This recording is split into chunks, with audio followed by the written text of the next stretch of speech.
Assalamualaikum जी and welcome back to our channel stars with H K in another episode. आज का हमारा ये जो सेशन है ये डाउन सिंड्रोम मंथ के हवाले से है जो अक्टूबर होता है। और आज हम आपकी मुलाकात एक डाउन सिंड्रोम बच्चे की मदर से करवाएंगे। और हमारा मकसद यही है कि उनकी जर्नी और उनके एक्सपीरियंसेस को आपके साथ शेयर करें और एक्सप्लोर करें। हम फ्यूचर में भी ऐसे हेल्पफुल वीडियो सेशंस लाते रहेंगे, तो चैनल को जरूर सब्सक्राइब कर लें, बेल बटन ऑन कर लें और अपने आसपास दीगर पेरेंट्स तक इस इंफॉर्मेशन को जरूर शेयर करें। हो सकता है आपका एक शेयर जो है वो किसी के काम आ सके।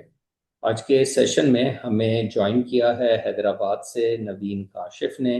और इनसे हम डिटेल में इनकी जर्नी, इनके एक्सपीरियंसेस के मुतालिक गुफ्तगू करते हैं। So thank you very much ji Naveen Kashif कि आपने इस सेशन के लिए टाइम दिया। And welcome to our channel. वालेकुम अस्सलाम। आपका थैंकफुल कि आपने जो है हमसे टाइम दिया। और जो है यहाँ पर मैं अवेयरनेस देना चाहती हूँ उन माओं को जो अभी नई नई नई डाउन सिंड्रोम बच्चों को परवरिश पा रही हैं या वो पाल रही हैं। तो हम्म। आप लोग बहुत ज़्यादा थैंकफुल कि आप, क्योंकि ये मंथ ही इन बच्चों का है। तो हम हम्म। जितना, क्योंकि उस वक्त में जब हमारे बच्चे की पैदाइश हुई थी उस टाइम हमें अवेयरनेस नहीं थी। हमें हम्म। नहीं पता था कि ये डाउन सिंड्रोम को किस तरह पालना है, किस तरह इसको लेकर चलना है। क्योंकि मेरा बेटा जैद जो है वो माशाल्लाह 11 साल के हो गए हैं। अच्छा। तो 2014 में 2014 में इनके पैदाइश हुई। तो उस हम्म। टाइम पे हमें नहीं पता था कि डाउन सिंड्रोम होता क्या। ना हमें वहाँ हम्म। पर किसी डॉक्टर ने बताया था। मैं हैदराबाद में होती हूँ, ना किसी डॉक्टर ने बताया था, ना किसी ने करीब कि ये नहीं तो डाउन सिंड्रोम आपको कब पता चला कि क्योंकि डाउन सिंड्रोम बच्चों में फिजिकल सिम्टम्स, निशानियां काफ़ी ज़्यादा होती हैं, तो आपको खुद से कुछ अवेयरनेस थी? जल्दी पता लग इसका गया? कब पता लगा आपको? इसका थोड़ा पहला फर्स्ट टाइम हार्ट इशू आ गया था। तो हम इसको फीवर चढ़ा था, तो हम इसको डॉक्टर के पास लेकर गए थे। तो उन्होंने कहा कि इसको हार्ट में होल है। तो हमने इको करवाया। तो इको में इनका हार्ट में होल आया था। लेकिन उस टाइम उस डॉक्टर ने ये नहीं कहा था कि ये डाउन सिंड्रोम है। उन्होंने ये बात कही कि तुम्हारा बच्चा डॉक्टर इंजीनियर नहीं बन सकेगा, वो सब कुछ करेगा, डॉक्टर इंजीनियर नहीं बनेगा। तो उस हम वक्त वो खामोश हो कितने साल का था जिस वक्त ये गए। आपको पता चला? 3 महीने का पहली वैक्सीनेशन के बाद उन्होंने ये सब बात बताया था। तो ओके। उन्होंने ये बात नहीं बोली थी ये डाउन है, इसके साथ ये थेरेपी करवाओ, इसके साथ ये काम करो। उन्होंने ये कहा कि तुम्हारा बच्चा हर काम करेगा लेकिन डॉक्टर इंजीनियर नहीं बनेगा। तो आपको ये कब पता चला, मतलब किस उम्र में पता चला जैदी के डाउन सिंड्रोम के मुतालिक आपको किस वक्त पता चला? ये मैं 6 मंथ का था। मैं जब मैं कराची लेकर गई ना, तो मैं खुद फिजियोथेरेपी की ट्रेनिंग करी थी मैंने। तो मैं वहां गई तो ये थोड़ा सा ये था कि ये वर्किंग नहीं कर पा रहे थे, तो मैं इनको लेकर गई। तो वहाँ के फिजियोथेरापिस्ट थे जो मेरे साथ फ्रेंड थे, उन्होंने मुझे बोला कि ये बच्चा डाउन है। तो फिर हम्म। मैंने जाकर, फिर मेरी वो होती है बहन यूएसए में, तो उसने सर्चिंग की। फिर उसने मुझे केडीएसपी का बताया। तो इनका पहला कार्निवाल हुआ था केडीएसपी का। तो फिर मैं इसको वहां लेकर गई। फिर उन्होंने, अली अल्लाह वाला है जो फाउंडर ऑफ केडीएसपी है, हम्म। तो उनसे मेरी फिर बातचीत हुई। तो उन्होंने फिर इसका सारा टेस्ट सारे करवाए थे आखान से। हम्म। फिर वहां जाकर सबसे ज्यादा आगे है। ओके। तो उसके बाद जब आपको पता चल गया केडीएसपी के थ्रू के डाउन सिंड्रोम है, उसके टेस्ट वगैरह भी हुए, तो फिर उसके बाद थेरेपीज वगैरह स्टार्ट हुई उसकी? नहीं, थोड़ा सा भी यही था कि मैं हैदराबाद आ गई थी। हैदराबाद में मैंने फिजियोथेरापी करवाई इसकी, क्योंकि उन्होंने कहा चलने की मुश्किल होगी। तो मैंने, जो मेरा लिंक्स था, मैंने फिजियोथेरापी करवाई इसकी चलने की उससे। जब ये चलते नहीं थे बिल्कुल, क्योंकि ये चले 3 साल 7 महीने में चले। हम्म। तो हम्म। ये होता था, जितना करवा सकती थी करवाती थी, कैब करती थी। जाहिर बात है हर चीज का कंटिन्यूसली रखना आसान बात है। हम्म। बाकी तो और जो चीज भी नहीं कर जो इसके पाती हार्ट ना। में इशू था, उसका क्या किया गया फिर? उसका उन्होंने कहा था कुदरती तौर पे ये फेल हो जाएगा। तो अल्हम्दुलिल्लाह ओके। जब ये चलने लगा, तो फिर मैंने दोबारा इसका कराची जाकर ही वो करवाया था, तो वो फिल हो चुका था। अच्छा, ये बताइए कि फिर जब आप ये आहिस्ता आहिस्ता बड़ा होता जा रहा था, तो फिर इसकी थेरेपीज वगैरह फिजियो के अलावा भी आपने कहीं से शुरू कराई हैदराबाद में, क्या उस वक्त? देखिए, जब सच्ची बात है कि हैदराबाद में वहाँ अब जो जाकर काम हो रहा है वो यानी उस टाइमिंग पे कोई काम नहीं था। हम्म। एक अदारा है सिर्फ जीआर कॉलोनी में, गवर्नमेंट अदारा जो स्पेशल बच्चों का है, जो बहुत काफी दूर है, और वहां पर हर किस्म के बच्चे मौजूद हैं, यानी हर स्पेशल काइंड्स के बच्चे हैं। तो उस टाइमिंग पे ये नहीं था, तो हम जो है वो, मैं यहाँ पर ना ट्रॉफीज का मुझे इतना इल्म था कि कहाँ पर होती है, और अगर मैंने फिर आहिस्ता आहिस्ता एक और आर्मी का है डेजर्ट हॉक, हम्म। वहां मैं इनको जब लेकर गई तो वहां पर भी ये स्कूलिंग था वहां पर। तो वो भी मसला थोड़ा सा हैदराबाद का ये है कि मेरे साथ जो इशू रहा है कि वो यहाँ हम सिटी इलाके में रहते हैं, और यहाँ थोड़ा सा जो वर्किंग है वो अनदर सिटीज में होती है, मतलब थोड़ा सा आगे जाकर होती है, सिंथियों के इलाके, हम्म। मतलब उस वर्किंग होती है जो सब कुछ काम हो रहा है, अच्छा काम अभी भी यही हाल है, जो अच्छा काम हो रहा है वो उस साइड पे हो रहा है। हम्म। तो हम हम्म। रहते हैं उस साइड, तो वो थोड़ा सा यहाँ पर अभी तक बाउंड्रीज हैं कुछ उसमें।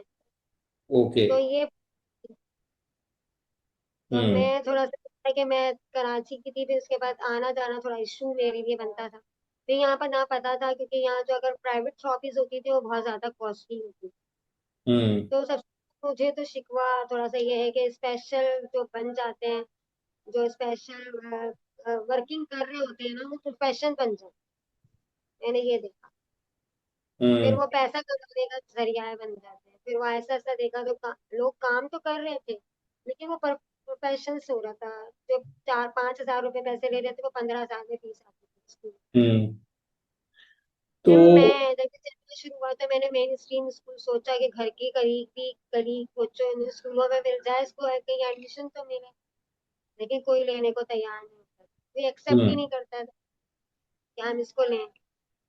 फिर अल्लाह अल्लाह कर दो स्कूल, एक स्कूल ने उसको कहा, क्योंकि वो हमारी था रिलेशन या क्या बोला जाए, तो वहाँ इसने वर्किंग की। लेकिन वो वर्किंग तो मैंने जाते तो थे, लेकिन कोई उनके ऊपर कोई काम नहीं होता, हम्म। ये चीज थी। नहीं तो बाकी वो अभी तो कर रहे। जैद जो है वो 11 साल के हैं। जी, तो जैद अब 11 साल के, तो अब जाकर लतीफाबाद में एक नाव पीटीपी का इदारा खुला है, तो मैंने वहां पर अब इनका एडमिशन करवाया है। हम्म। तो अल्हम्दुलिल्लाह वहाँ जा रहे हैं। और अब थेरेपी भी अब इनकी वहां पर स्टार्ट करवाएंगे, क्योंकि उन्होंने कहा है, क्योंकि अब जो क्योंकि लैकिंग यही आ रही है जैद के साथ, कि जैद अवेयरनेस नहीं है जैद को चीजों की। क्योंकि नहीं। थोड़ा बहुत मैंने इसको घर में ज्यादा रखा, ये सोशल काम है, मैंने बाहर एनवायरनमेंट में ज्यादा नहीं रखा।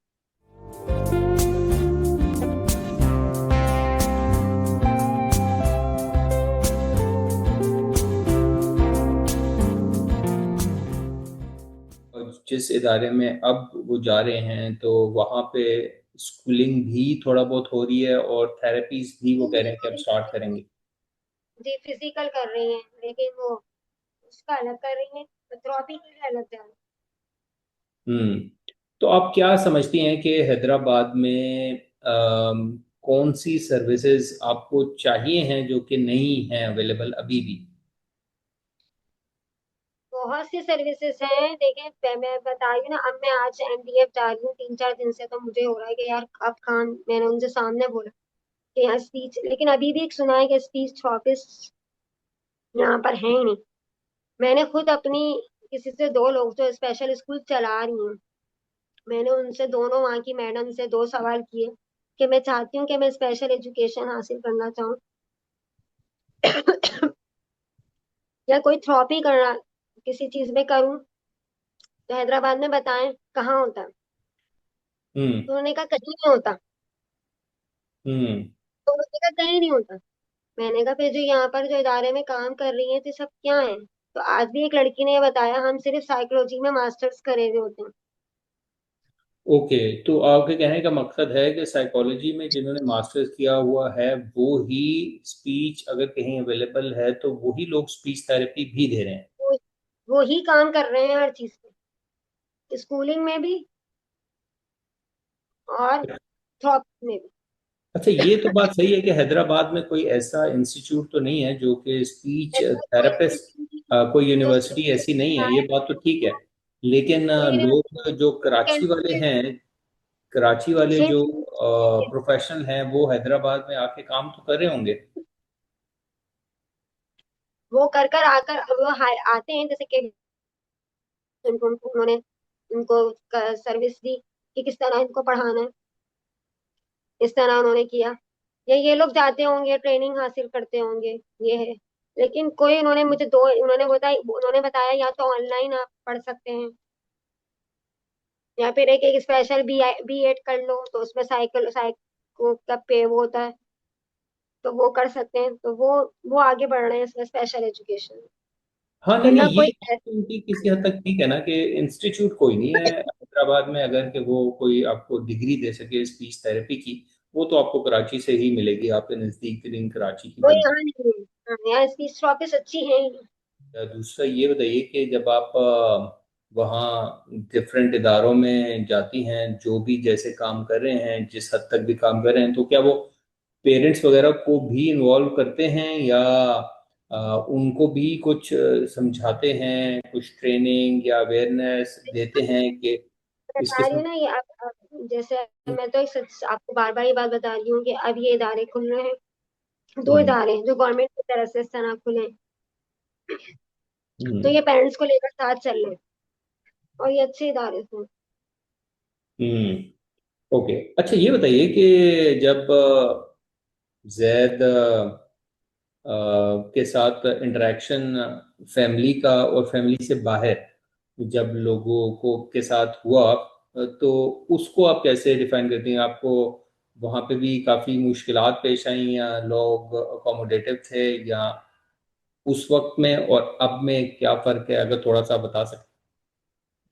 देखिए उस टाइम तो अल्लाह का शुक्र है, कोई ऐसा नहीं हुआ, अल्हम्दुलिल्लाह, अल्लाह का शुक्र है, सबने एक्सेप्ट किया, सबने सपोर्ट भी की, मेरे हम्म। इन लॉज की तरफ से भी और मेरे मैके की तरफ से भी, अल्लाह का शुक्र है।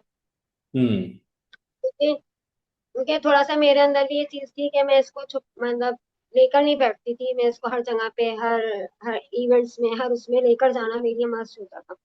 हम्म। तो उस टाइम सब सपोर्ट देते थे। अच्छा, ये बताइए कि आपको इतना अरसा हो गया, जिस वक्त हैदराबाद में बहुत कम सर्विसेज अवेलेबल थी, अब कुछ इदारे आप बता रही हैं कि खुले हैं, जो काम कर रहे हैं कुछ किसी हद तक, और तो आप क्या समझती हैं कि अब जो इदारे हैं उनमें तकरीबन तमाम सर्विसेज अवेलेबल हैं, या अभी भी आप समझती हैं कि ऐसी चीज़ें हैं जो यहाँ पे मिसिंग हैं? फॉर एग्जांपल, एक मिसिंग चीज़ तो मुझे जैसे लगती है देखा कि। जाए, देखिए स्पेशल बच्चों के लिए यहाँ पर हर चीज में लैकिंग हुई है। जैसे स्पेशल ओलंपिक वाले हैदराबाद में अब आ रहे हैं, अब जाकर, मतलब पिछले साल ये दिसंबर में आए थे। हम्म। हमारे बच्चों की एजुकेशन हुई है हैदराबाद के बच्चों में। अच्छा। मतलब इससे पहले हैदराबाद में स्पेशल ओलंपिक का कोई काम ही नहीं होता। हम्म। अभी भी ये हो रहा है कि अब अब इन इदारों में अगर आपने कंसल्ट किया तो आप बच्चों को करवाएं ना, उनको सिखवाएं, फिजिकल फिटनेस तो दें, क्योंकि हम्म। आपको पता है बच्चे ये वाले आगे बढ़ते हैं इन चीजों में। हम्म। तो अभी अभी भी पता नहीं क्यों मुझे अभी भी इख्तलाफ है। अभी तो मेरे पास मुझे बोलना भी वही, क्योंकि मेरा बच्चा भी जाते जाते 10 दिन या, मतलब अभी भी ये है कि अभी आहिस्ता आहिस्ता लेकर चल रहे हैं। अब ये तो हर किसी का वो अपना जर्नी होगी कि भाई ये काम कर ले तो ये काम आगे हो, लेकिन अभी तक स्टार्टिंग नहीं है। हम्म। हम्म। 2 से 3 बच्चे सेलेक्ट करते हैं जो वो जाते हैं स्पेशल, अगर वो बच्चे वो वहां से विजिट होता है कराची से। हम्म। इसके अलावा अनदर और बच्चे नहीं जाते। अब वो क्या देखकर उन बच्चों की 2-3 बच्चों को लेकर जाते हैं, बाकी बच्चे क्यों नहीं जाते।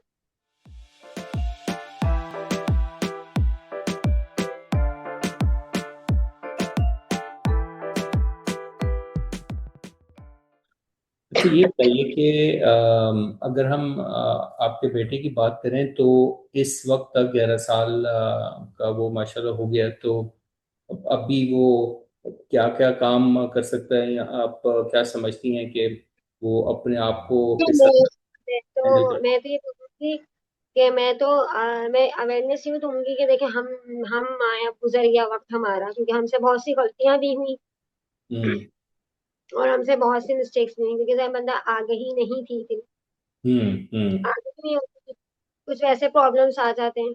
लेकिन अब अगर जो माए माशाल्लाह अल्हम्दुलिल्लाह, मीडिया नेट और अब यहाँ पर हैदराबाद में काम हो रहा है, तो बहुत से काम कर सकती हैं। और मुझे है कि आप घर में ना बिठाएं बच्चों को, फौरन जल्दी स्कूलिंग का सोचें, थ्रॉपी जरूर करवाएं।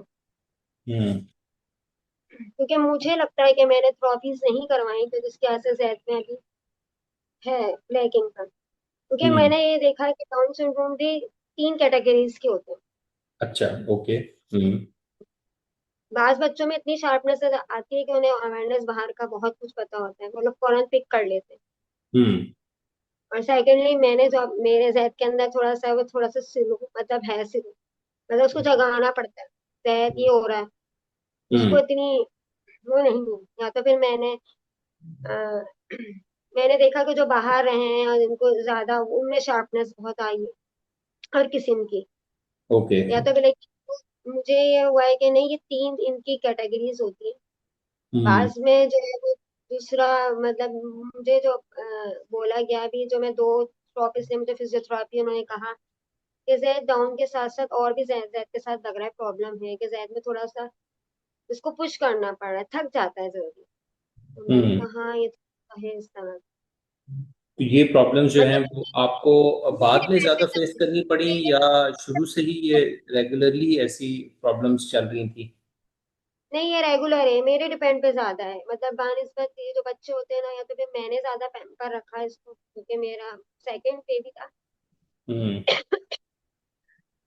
लेकिन मैंने फिर उसको ना बहुत बेबीज की तरह रखा, अपना हर हम्म। काम को करना। तो वो बहुत पैम्पर लाइक हो गया। तो मैं कहती हूँ कि अब जो माँ है ना, वो थोड़ा छोड़ दें, डर को अपना करें, करेंगे ये सब कुछ करेंगे। मुझे लगता था ना गिर नहीं जाए, मुझे लगता था ये नहीं, मैं इसको कुछ खिला दूं, ये रोए ना, इसको ये क्या। तो मैं थोड़ा सा, जब मुझे पता चला तो मैंने ज्यादा इसको वो कर रखा। तो आपका मशवरा नए पेरेंट्स के लिए यही होगा कि एक तो जैसे ही पता चल जाता है उसके तो बाद उनसे काम वर्किंग करें, थेरेपीज पे वर्किंग करें, जोर दें, राइट? वर्किंग करें। हम्म वर्किंग मैंने भी की है, मतलब बहुत मतलब मैं जाती थी कराची जब करती थी, वर्किंग तो की है। मैं अगर मैं अपनी जर्नी का हिसाब से, कि मैंने छोड़ा नहीं कुछ भी इसके लिए, लेकिन फिर भी पता नहीं क्यों इसके अंदर मुझे लगता है कि इम्प्रूवमेंट क्यों कम है, कहीं नहीं। लेकिन जो बात काम करवाओ वो करता भी रहता है, भी कभी एकदम सुस्त हो जाता है थोड़ा सा, हम्म। अब डाउन है, ऐसा कंडीशन। आप क्या समझती हैं कि हैदराबाद में अभी और क्या चाहिए, जो कि थोड़ा मिसिंग है? जिस तरह एक केडीएसपी जैसा इदारा जो कि सिर्फ डाउन सिंड्रोम के हवाले से चाहिए ना, काम करता है, वो तो मिसिंग है ही है। उसके वो अलावा है कुछ? लाजमी चाहिए, क्योंकि कैरियर्स भी आ जाएगा तो इन डाउन सिंड्रोम बच्चों के लिए तो एक मैं बोलती हूँ, मैं जब वहाँ बच्चों को देखती हूँ उनकी वीडियोस, अगर मैं हैरत करती हूँ, भाई वो केक भी बना रहे हैं, वो ये भी कर रहे हैं। अब कोई ऐसा इदारा नहीं है, चले अभी उम्र में 11 साल के बाद तो अब बच्चा पढ़ेगा थोड़ी, अब इनको हुनर कुछ सीखने का है ना, वर्किंग। अब ये हम्म वर्क होना चाहिए। अब हमने तो डाल दिया कि चले वो कहीं नहीं हो रहा तो ये तो काम करे, लेकिन ये तो ये वर्किंग हो रही है ना, बेकिंग कराना सिखाना, स्विंग करना सिला, ये काम अब कहाँ। तो ये काम तो सिर्फ केडीएसपी ही कर रहा है। अब वो केडीएसपी हैदराबाद आकर कर सकता है तो करे, वरना तो यहाँ पर कोई इदारा खोले तो तो सबसे ज्यादा हैदराबाद यही में मसला है। कोई ऐसा इदारा नहीं है जो कि वोकेशनल ट्रेनिंग पे बच्चों की काम कर रहा है? नहीं, वैसा कोई ऐसा कोई इदारा पढ़ाई के चाहे, मतलब ये 2 खुले में मैंने तो पढ़ाई के उससे ही देखा है कि वो ये एजुकेशन के हवाले से वर्किंग हो रही है, वैसा कोई नहीं हो रहा। कोई उनको कोई हुनर सिखा रहे हो, कोई वर्किंग जिस सिखा रहे तरह हो, ये नहीं। कराची में है, जिस तरह केडीएसपी का मुझे इतना आइडिया नहीं है, लेकिन कराची वोकेशनल ट्रेनिंग प्रोग्राम केवीटीसी है जहाँ पे हाँ, वोकेशनल पे जोर दिया जाता है। तो ऐसा कोई इदारा हैदराबाद में सच नहीं है? या नहीं, ऐसा कोई इदारा नहीं, अभी तक मेरी नॉलेज में तो अभी तक नहीं है कुछ। हम्म वैसे कुछ नहीं पता, लेकिन अभी तक मेरे तो नहीं है कि ऐसा कोई इदारा है कि यहाँ पर कोई स्पेशल बच्चों को वर्किंग कराई जा रही है इस तरह की, हम्म कि कोई चीज सिखाई जा रही है। क्योंकि देखो अब इस एज में आकर 11 12 या 13, इसमें एज में आकर बच्चों का हुनर की तरफ ही सिखा सकते अब हम्म। एजुकेशन तोड़ना तोड़ना वो करना, वो तो एक अलग कंडीशन। Right, right. तो आखिर में हमें ये बताइए कि पेरेंट्स के लिए अगर आप एक मैसेज देना चाहें कोई, तो वो नए पेरेंट्स के लिए क्या होगा? क्योंकि जैसे ही पेरेंट्स को पता लगता है किसी भी चैलेंज का, तो सबसे पहले तो परेशान होते हैं। तो परेशान ना हो, सबसे ज्यादा इस चैलेंज को कबूल करें, बहुत ब्लेसिंग है, अल्लाह का रहमत है, अल्लाह के फरिश्ते हैं। अल्लाह की कुर्बत इनसे हासिल होती है, मतलब ये ऐसा लगता है, मैं तो कहूंगी जैद तक मेरे से आया तो मैं अल्लाह के बहुत करीब हो गई। सबसे हम्म, ज्यादा फर्स्ट एंड फास्ट। और इस चीज को वो मत समझे, नेग्लेक्टेशन समझे कि हमारे साथ ऐसा क्यों हुआ। मैं इस बात को कहती हूँ एक अवेयरनेस है, और आप खुद ही देखोगे तो आपको लगता है कि एक फरिश्ते आपको मिल गया अल्लाह ताला की तरफ से। बस ये कि इनके ऊपर, क्योंकि मेरा तो ये सवाल होता है कि ये तो जवाब नहीं देंगे अल्लाह ताला के आगे, हमें तो जवाब देना है ना। हम्म। तो आप अपना वर्क करते हैं, बाकी अल्लाह मालिक। राइट, आप राइट, कुछ राइट। कोई चीज हम्म, छोड़ें इनके, ये अपना काफी काम राइट। ये आपने करें। आखिर में बहुत अच्छा मैसेज दिया है, पेरेंट्स के लिए भी, आम पब्लिक के लिए भी। तो इसी के साथ हम इस सेशन को यहाँ पे क्लोज करते हैं। आपका मैं दोबारा शुक्रिया अदा करना चाहूँगा कि आपने टाइम निकाला इतना, और अपनी जर्नी के बारे में हमें बताया, हैदराबाद की सूरत हाल के बारे में भी हमें बताया कि वहाँ पे क्या पहले क्या था और आप कुछ इदारे हैं, और वोकेशनल ट्रेनिंग की ज़रूरत है वो नहीं है, या केडीएसपी ज्यादा जैसे जरूरत है। ज़रूरत है जो कि डाउन सिंड्रोम स्पेसिफिक प्रोग्राम, चाहे वो केडीएसपी के थ्रू हो या कोई और ऐसा इदारा हो जो कि स्पेसिफिकली डाउन सिंड्रोम के हवाले से काम करे, उसकी कमी है। तो इंशाल्लाह हम उम्मीद करते हैं कि कुछ लोग अगर देख रहे होंगे, सुन रहे होंगे, तो वो इस चीज़ पे भी सोचेंगे कि जिस चीज़ की कमी है हैदराबाद में, क्योंकि हैदराबाद कराची के बाद सिंध में सबसे बड़ा शहर यही है, और हम देखते हैं कि कराची के मुकाबले में बहुत कम सहूलत है यहाँ पे। तो उम्मीद है कि अल्लाह से बेहतरी की उम्मीद रखनी चाहिए। तो इंशाल्लाह यहाँ पे भी और बेहतर सर्विसेज आएंगी। सो थैंक यू। इंशाअल्लाह ताला इंशाअल्लाह। इंशाल्लाह। मेरे लिए बहुत बेहतर। शुक्रिया आपका, बहुत जज़ाकल्लाह खैर, कि आपने भी टाइम दिया। नो इशू जी। और आप सबका भी शुक्रिया। इंशाल्लाह नेक्स्ट सेशन में एक नए गेस्ट के साथ आप खिदमत में दोबारा हाजिर होंगे। Until then take care and Allah Hafiz.